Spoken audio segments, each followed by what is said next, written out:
একটি অনুগল্প, চন্দ্রাঘোর লেখা চশমা। সোনার মা, আজ বাসনগুলো মেজে বেশি বাসনগুলো আলাদা করে দিও। সব লোকজন চলে গেছে। সবাই চলে গেল কাল রাত্রে? না, আজ সকালে ট্রেনেও কেউ কেউ গেছে। ওরা তোমাকে কিছু টাকা দিয়ে গেছে, মনে করে আমার কাছ থেকে নিয়ে নিও। দিদিও চলে গেল? না, ও আছে, সন্দীপের অফিসে কাজ আছে বলে কাল রাত্রেই চলে গেল। আচ্ছা শোনো, তুমি না এখন বাসনটা মেজে চলে যাও, বেলায় এসে ঘরগুলো মুছে দিয়ে যাও। এখন তো সবাই নিশ্চিন্ত হয়ে ঘুমোচ্ছে। ঠিক আছে। নতুন বৌদি ওঠেনি এখনো? না, বলে সুচরিতা থমকে গেলেন। সত্যি তো, সুচিতার এখন তো উঠে পড়া উচিত। নতুন বউ বলে কথা। এখন সোনার মা অন্য বাড়িতে যাবে, সবাই জেনে যাবে এবারই বউ 8:30 অবধি ঘুমোচ্ছে। ভাবতে ভাবতে চা নিয়ে নিজের শোবার ঘরের দরজাটা খুলতেই দেখলেন মামনি অকাতরে ঘুমোচ্ছে। দরজাটা সন্তর্পণে বন্ধ করে বেরিয়ে এলেন। কাল মামনির বাবা গেস্ট রুমে শুয়েছিলেন।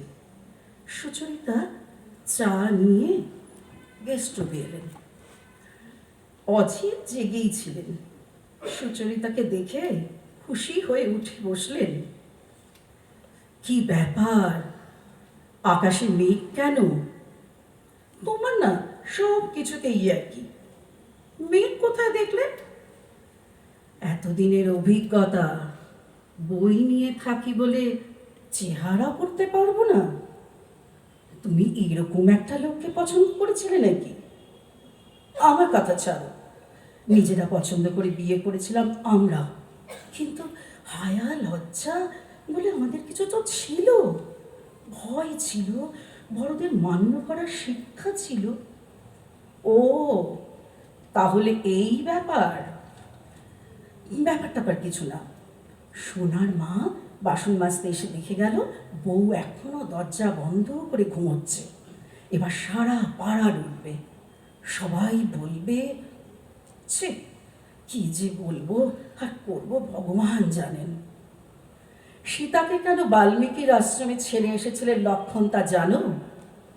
কিসের মধ্যে কি কথা? আমি কি বলছি আর ইনি রামায়ণ নিয়ে বললেন। আমি যা বললাম তার জবাবটা তো দাও আমাকে।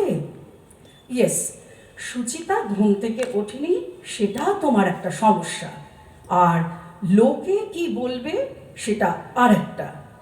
দুটোকে একসাথে করলে শুক্তনি ঝাল হয়ে যাবে। তোমার মনে হচ্ছে সুচিতা যে এখনো ওঠেনি সেটা ঠিক।